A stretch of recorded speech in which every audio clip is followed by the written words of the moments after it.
بسم اللہ الرحمن الرحیم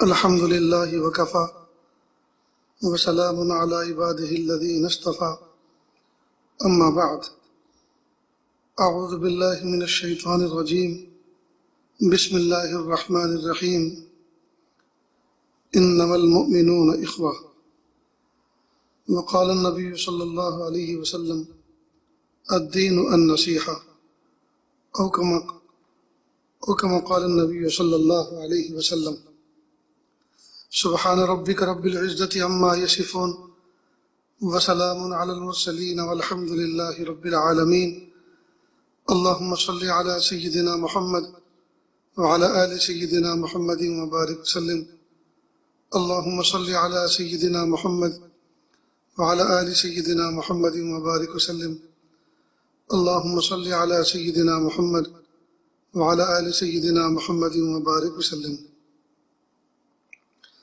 ماہ رمضان مبارک کی 20 تاریخ ہے، سن 1441 ہجری ہے، مئی مہینے کی 14 تاریخ ہے، سن 2020 عیسوی ہے، لاک ڈاؤن کا زمانہ ہے اور کرونا وائرس کی وبا ہے۔ اللہ تعالیٰ سے دعا ہے پیارے اللہ عافیت کے ساتھ اس وبا سے، بیماری سے انسانوں کی حفاظت فرمائیے، اور پیارے اللہ اس بیماری کے ذریعے سے انسانوں کو آپ کی قدرت کو پہچاننے اور پہچان کر آپ سے ڈر کر زندگی گزارنے کی توفیق عطا فرمائیے۔ اللہ کے محبوب صلی اللہ علیہ وسلم نے فرمایا الدین النصیحہ، یہ دین نام ہے سراپا خیرخواہی کا۔ ایک بہترین معاشرہ کیسے تیار ہوتا ہے اور معاشرے کے اندر جو افراد رہتے ہیں کیسے آپس میں محبت کے ساتھ شیر و شکر بن کر زندگی گزارتے ہیں، اس کا گر اللہ تعالیٰ نے قرآن پاک میں فرمایا، محبوب صلی اللہ علیہ وسلم نے اپنی زبان مبارک سے بیان فرمایا، اور مدینہ منورہ کو بہترین معاشرہ، بہترین آئیڈیل بنا کر پیش فرمایا۔ اصل میں اللہ فرماتے ہیں مومنین تو آپس میں بھائی بھائی ہیں۔ ظاہری بات ہے بھائی کے اندر اللہ پاک نے فطری طور پر بھائی کی محبت، بھائی کی الفت، بھائی کی نصرت کا جذبہ، بھائی کی خیرخواہی، یہ کوٹ کوٹ کے بھری ہوتی ہے۔ تو جب مومن آپس میں بھائی بھائی ہیں تو بھائی بھائی ہونے کا تقاضا تو یہ ہے کہ وہ محبت کے ساتھ رہیں۔ نیز محبوب صلی اللہ علیہ وسلم نے فرمایا الدین النصیحہ، یہ دین نام ہے سراپا خیرخواہی کا۔ اور یہ جو لفظ ہے النصیحہ، یہ جامع لفظ ہے، یعنی عربی کے جتنے بھی الفاظ ہیں وہ ان کا ترجمہ ورڈ ٹو ورڈ اردو زبان میں یا کسی بھی زبان میں نہیں کیا جا سکتا، اس لیے کہ اس کے معنی زیادہ ہیں۔ الفاظ اگرچہ کم ہوں لیکن عربی کے اندر معنی زیادہ ہوتے ہیں، تو جہاں ایسا جملہ ہو، جہاں ایسی بات ہو، تو پھر وہاں دوسری زبان کی صرف ایک جملے سے اس کی ترجمانی نہیں ہو سکتی، بلکہ اس میں تفصیل ہوتی ہے۔ جیسے الفلاح، اللہ تعالیٰ نے قرآن پاک میں فرمایا کہ آپ جو ہے نماز قائم کرو یا توبہ کرو کامیاب ہو جاؤ۔ تو یہ جو کامیاب فرمایا اللہ پاک نے فلاح کے ذریعے سے، تو لفظ فلاح کے ذریعے سے ہم اس کی ترجمانی اردو میں کامیاب سے کر دیتے ہیں، لیکن اتنا ہی کہنا کافی نہیں ہے، بلکہ کامیاب ہو گیا وہ شخص جس کو اللہ پاک نے اپنا بنایا، یہ جس نے توبہ کی، جس نے توبہ کی، اللہ پاک نے فرمایا وہ کامیاب ہو گیا، وہ دنیا میں بھی کامیاب ہو گیا اور آخرت میں بھی کامیاب ہو گیا، اور ایسا کامیاب کہ اس کے بعد کوئی ناکامی نہیں۔ اب یہ کیسے ہو سکتا ہے کہ کامیابی کے بعد کوئی ناکامی نہیں؟ جی ہاں، جس طرح پھل پکا ہونے کے بعد کبھی کچا نہیں ہوتا اور بچہ بالغ ہونے کے بعد کبھی نابالغ نہیں ہوتا، اسی طرح اللہ تعالیٰ جس کو کامیاب فرما دے وہ کبھی ناکام نہیں ہوتا۔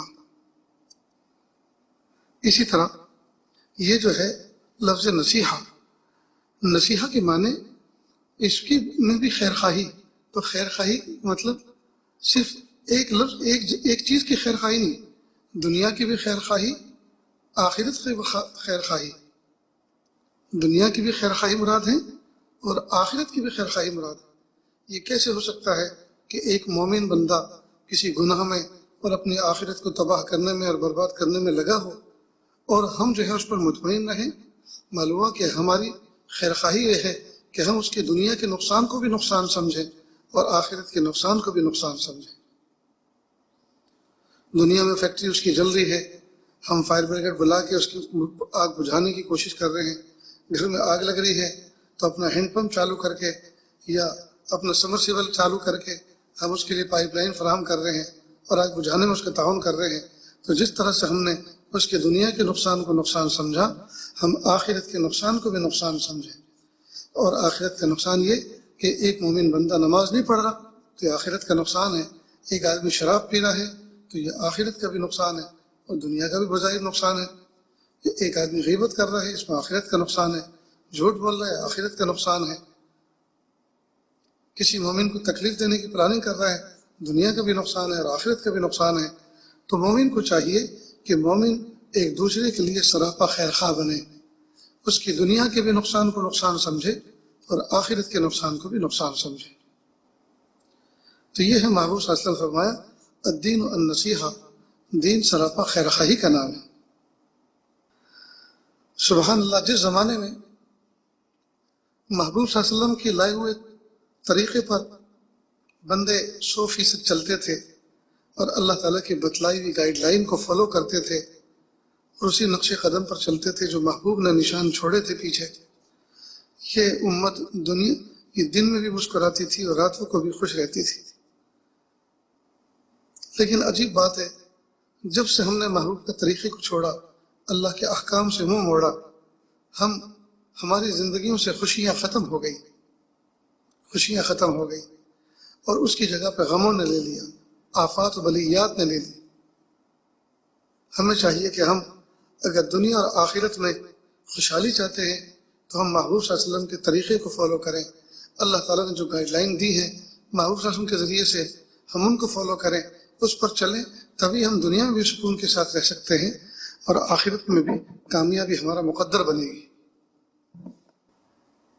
لیکن عجیب بات ہے، نہ جانے ہمیں کس چیز نے دھوکے میں مبتلا کر دیا ہے اور کس راہ پر ہم چل پڑے ہیں اور کن لوگوں کو ہم نے اپنا آئیڈیل بنا لیا ہے۔ یاد رکھیں، اللہ پاک نے فرمایا کہ دیکھو سود استعمال مت کرو، سود مت کھاؤ۔ محبوب صلی اللہ علیہ وسلم نے قباحت ایسی ایسی الفاظ سے اور ایسی ایسی تنبیہات سے فرمائی ہیں کہ بندہ حیران رہ جاتا ہے۔ مثلا محبوب صلی اللہ علیہ وسلم فرمایا کہ جو شخص 1 پیسہ سود کا استعمال کرے اپنی ماں کے ساتھ 40 مرتبہ بدکاری کرنے کے برابر ہے۔ علمان والحق، کوئی بندہ اپنی ماں سے بدکاری کے بارے میں تصور کر سکتا ہے؟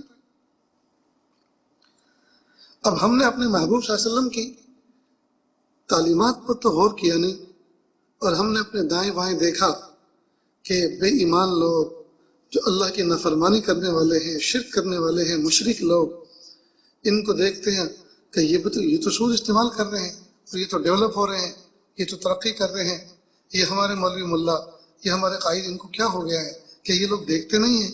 اصل میں یہ لوگ جو ہیں مسجدوں کی کونوں میں، مدرسوں کی حجروں میں پڑے رہتے ہیں، دنیا میں دیکھتے نہیں نکل کر، اس لیے ان کو کیا پتا کہ ترقی کتنی ہو رہی ہے۔ اگر یہ باہر نکلے ہوتے تو یہ بھی ترقی کرتے اور امت کو بھی ترقی کا حکم دیتے۔ لہٰذا ان کی مت مانو۔ دیکھو ہمارا پڑوسی بینک سے لون لے کر آیا، بنگلہ بنا لیا، گھر بنا لیا، گاڑی خرید لی جی، اور دکان ڈیولپ کر لی، مال کتنا کر لیا، ہم بھی ایسے ہی کریں۔ حالانکہ یہ بندہ بھول جاتا ہے میرے محبوب صلی اللہ علیہ وسلم نے، میرے پیارے رب نے اس امت کے لیے گائیڈ لائن کچھ اور دی ہے، اس امت کے لیے سلیبس کچھ دوسرے انداز کا بنایا ہے اور مومنوں کو کہہ دیا کہ اے مومنوں، تمہاری ترقی سود میں نہیں ہے۔ ہر ایک کی ترقی ہم نے الگ الگ انداز میں رکھی ہے، جیسے جانوروں کی غذائیں جی، کوئی شاکاہاری ہے، کوئی ماساہاری ہے، کوئی چیز پھاڑ کے اپنا پیٹ بھرتا ہے، کوئی سبز غذا کھا کر اپنا پیٹ بھرتا ہے۔ جس طرح سے جانوروں کی غذائیں مختلف ہیں، اسی طرح انسانوں کا رزق بھی ہم نے، اور جس طرح سے لوگ اپنے مذہب اور دین کے اعتبار سے رہتے ہیں، اس اعتبار سے ان کے لیے بھی ہم نے ترقی الگ الگ رکھ دی ہے۔ لہٰذا ایک کافر و مشرک کی ترقی سود لینے، بیاج لینے اور اس پر کاروبار کرنے میں اس کی ترقی رکھی ہے، لیکن مومن کی ترقی اس میں نہیں ہے۔ یاد رکھیں، خنزیر پگ یہ پاخانہ کھاتا ہے، ڈیولپ ہوتا ہے، موٹا ہوتا ہے، صحت مند ہوتا ہے۔ اگر بکری یہ سوچے کہ یہ خنزیر پاخانہ کھا رہا ہے اور ترقی کر رہا ہے، میں بھی کل سے کھاؤں گی، مجھے بھی صحت ملے گی، میں بھی ہیلتھی ہو جاؤں گی، تو یاد رکھیں وہ بکری مر جائے گی۔ اس لیے کہ اللہ پاک نے اس کی غذا سب چارے میں رکھی ہے، گھاس پھوس میں اس کی غذا رکھی ہے۔ اللہ پاک نے اس کی غذا پاخانے میں نہیں رکھی۔ ٹھیک بالکل اس طرح مومن کی مثال ایک بکری کی مانند ہے، اور مشرک کی مثال جو اللہ کے ساتھ شرک کرتا ہے اس کی مثال خنزیر کی طرح ہے۔ اس لیے ہم ترقی اس کو نہ سمجھے جس کو دنیا ترقی کہہ رہی ہے، اور جس راستے پہ دنیا چل رہی ہے اس راستے پہ چل کے ہم اس کو یہ نہ سمجھے کہ ہم ترقی پہ گامزن ہو گئے ہیں، اب ترقی تو ہمارا مقدر ہی بنے گی، اب تکلیف کے دن چلے گئے۔ نہیں، اللہ کے لیے خدا را ایسا ہرگز نہ کریں۔ اپنی ترقی حضور پاک صلی اللہ علیہ وسلم کی باتوں میں تلاش کریں، حضور پاک صلی اللہ علیہ وسلم کے انداز میں تلاش کریں۔ محبوب صلی اللہ علیہ وسلم کی زندگی کو نہ دیکھیں، یعنی اس معنی کر کہ اللہ کے محبوب صلی اللہ علیہ وسلم فقر و فاقے میں تھے، محبوب صلی اللہ علیہ وسلم نے وہ فاقہ اختیاری لے رکھا تھا اپنے اوپر۔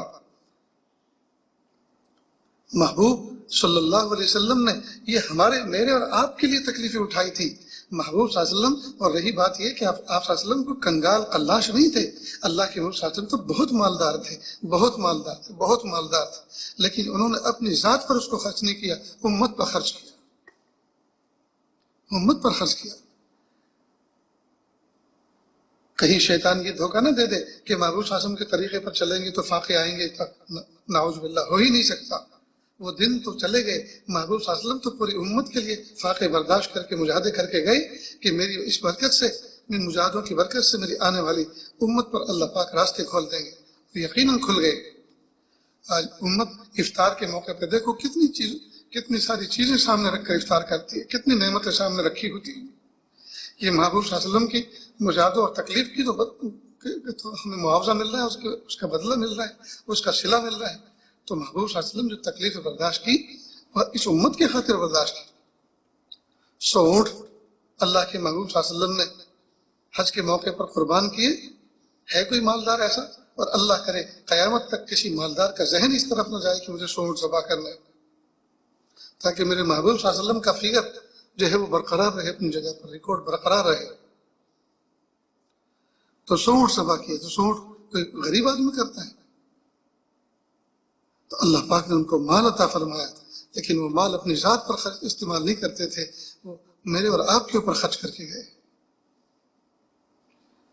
تو محبوب صلی اللہ علیہ وسلم نے جو بات فرمائی ہے اس پر جو عمل کرے گا وہ دنیا میں بھی کامیاب ہوگا اور آخرت میں بھی کامیاب ہوگا۔ محبوب صلی اللہ علیہ وسلم کی روایت ہے، فرماتے ہیں کہ جو شخص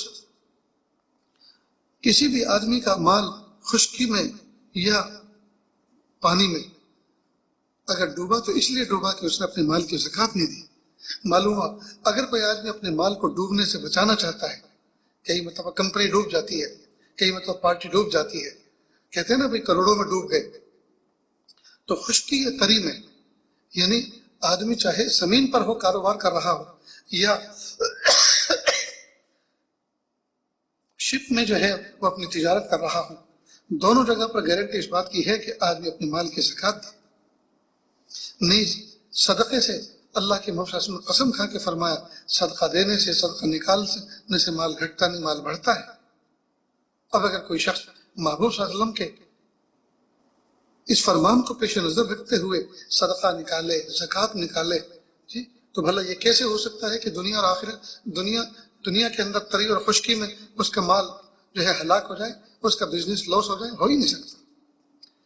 لیکن ہم نے محبوب صلی اللہ علیہ وسلم کے طریقے کو فالو نہیں کیا، ہم نے دیکھا دیکھی جو دنیا کے لوگ کر رہے ہیں، جو بے ایمان لوگ کر رہے ہیں، جو اللہ کے باغی طاغی لوگ کر رہے ہیں، جو مشرک کر رہے ہیں، جو دنیا میں جن کو اللہ پاک نے کچھ دینے کا وعدہ کر لیا ہے، یعنی وہ جتنے بھی نیک کام کریں، جتنی بھی خیر خواہی کریں، اس کا بدلہ اللہ پاک ان کو دنیا ہی میں دے دیں گے۔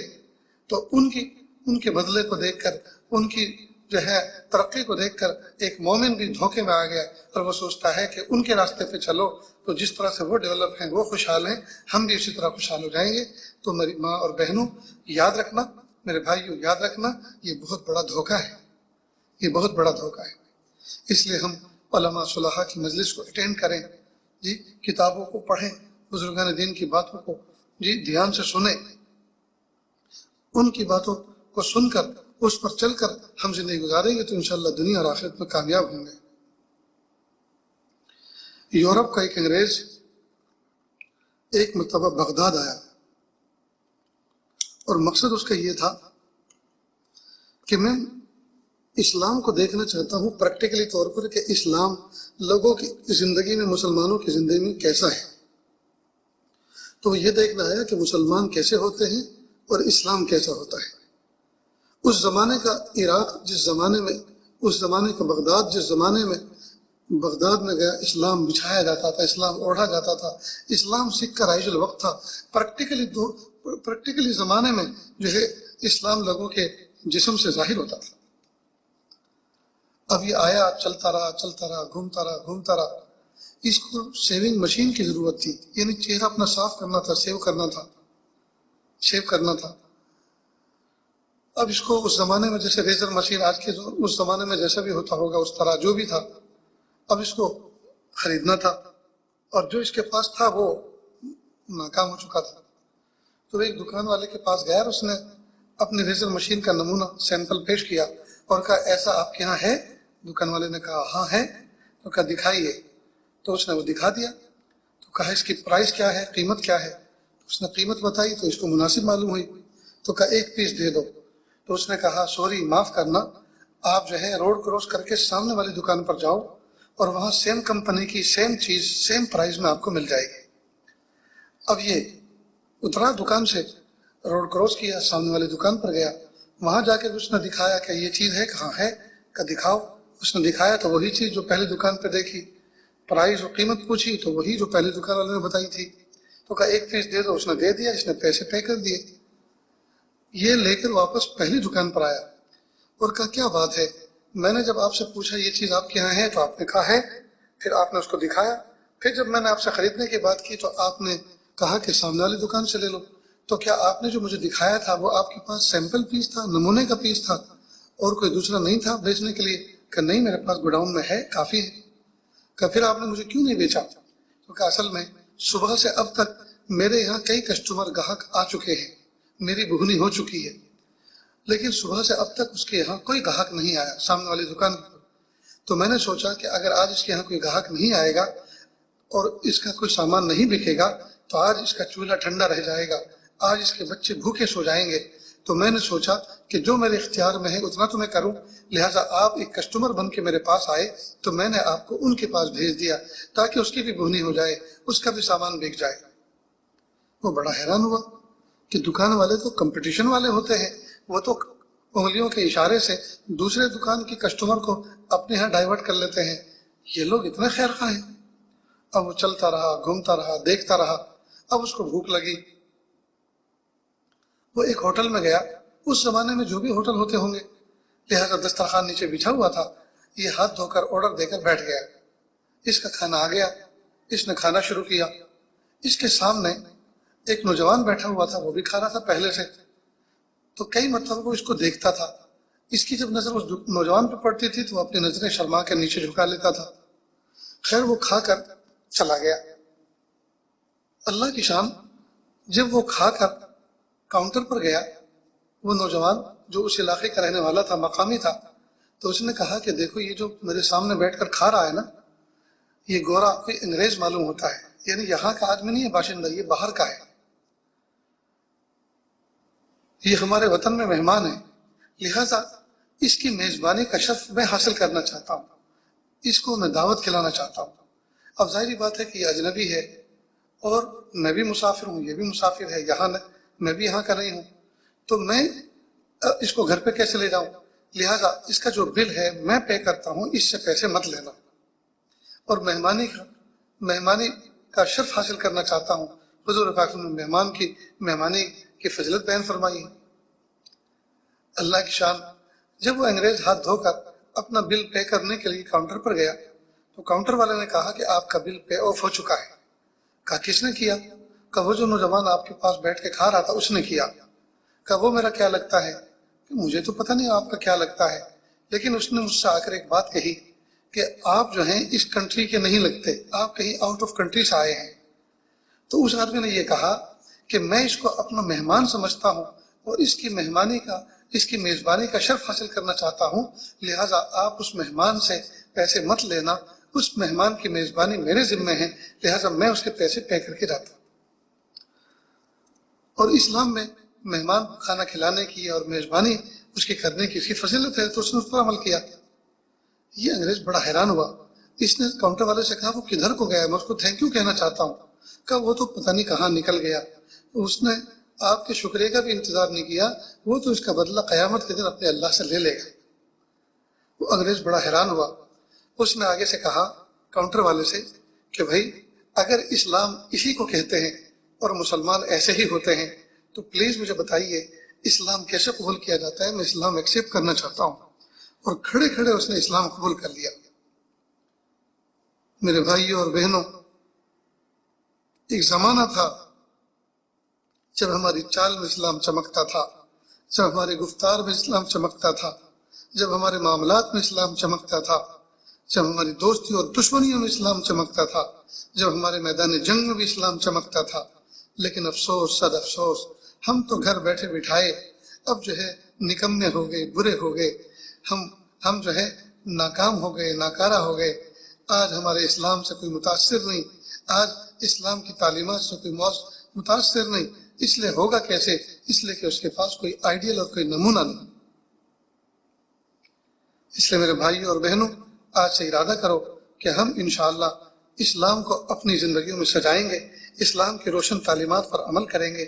اور محبوب صلی اللہ علیہ وسلم نے فرمایا کہ الدین النصیحہ، دین نام ہے سراپا خیر خواہی کا، سراپا بھلائی کا۔ تو ہم اپنی زندگی میں اس عنصر کو گھولیں گے اور اس چیز کو پیدا کریں گے کہ مجھے خیر خواہی کرنا ہے، اپنے پڑوسیوں کی بھی، اپنے اہل وطن کی بھی، اور انسانوں کی، اور اپنے محلے میں رہنے والوں کی، اور جو خیر خواہی اس طرح سے کرنی ہے کہ میں ان کے دنیا کے کاموں میں بھی ان کا خیر خواہ بنوں گا، ان کو نقصان سے بچانے والا بنوں گا، اور ان کو آخرت کے نقصان سے بھی روکنے والا اور بچانے والا بنوں گا۔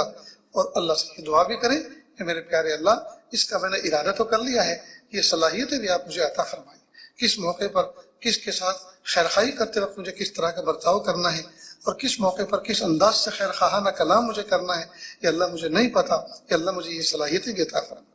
اللہ تعالیٰ سے دعا ہے اللہ تعالیٰ کہنے سننے سے زیادہ عمل کی توفیق عطا فرمائے۔ وآخر دعوانا ان الحمد للہ رب العالمین۔ دعا کریں۔ بسم اللہ الرحمن الرحیم۔ اللهم صل على سيدنا محمد وعلى آل سيدنا محمد وبارك وسلم۔ لا أحصي ثناء عليك أنت كما أثنيت على نفسك، رب اغفر وارحم وأنت خير الراحمين۔ حسبي الله لا إله إلا هو علیہ توکلت ہو رب العرش العظیم۔ پیارے اللہ، ہم ظاہر میں آپ کے بندے اور بندیاں ہیں، حقیقت میں نہایت گندے ہیں۔ اللہ ہمارے دلوں کی گندگی کو دور فرما، ہمیں اپنی بندگی کا سلیقہ عطا فرما، شرمندگی والے کاموں سے ہماری حفاظت فرما، برے دن سے، بری بات سے، بری رات سے، برے انجام سے ہماری حفاظت فرما، سوء خاتمہ سے ہماری حفاظت فرما۔ اللہ ہم سب کو ایسا بنا دیجیے ہم آپ کو پسند آ جائیں۔ میرے پیارے اللہ، آج دوسرا عشرہ عصر کے وقت پورا ہو جائے گا۔ میرے پیارے اللہ، پہلا عشرہ رحمت کا گزر گیا، اللہ دوسرا مغفرت کا گزر رہا ہے۔ میرے پیارے اللہ، اس کا آخری دن ہے۔ اللہ جی آج تو ہم سب کی مغفرت کر دیجیے۔ اللہ جی آج تو پیر کے ناخن سے لے کے سر کے بال تک ہم سب کی مغفرت فرما دیجیے۔ آج تو امت کی مغفرت کا اعلان فرما دیجیے۔ اللہ امت کو مطمئن فرما دیجیے، امت کے لیے اللہ امت کے دن بدل دیجیے، اللہ امت کو سہانے دن عطا فرما دیجیے، اللہ امت کو عظمت رفتہ دے دیجیے، امت کو شان رفتہ دے دیجیے، امت کو شوکت رفتہ دے دیجیے۔ میرے پیارے اللہ، ہم سب کو ایسا بنا دیجیے ہم آپ کو پسند آ جائیں۔ وصلی اللہ تعالی علی خیر خلقہ محمد و آلہ و صحبہ اجمعین برحمتک یا ارحم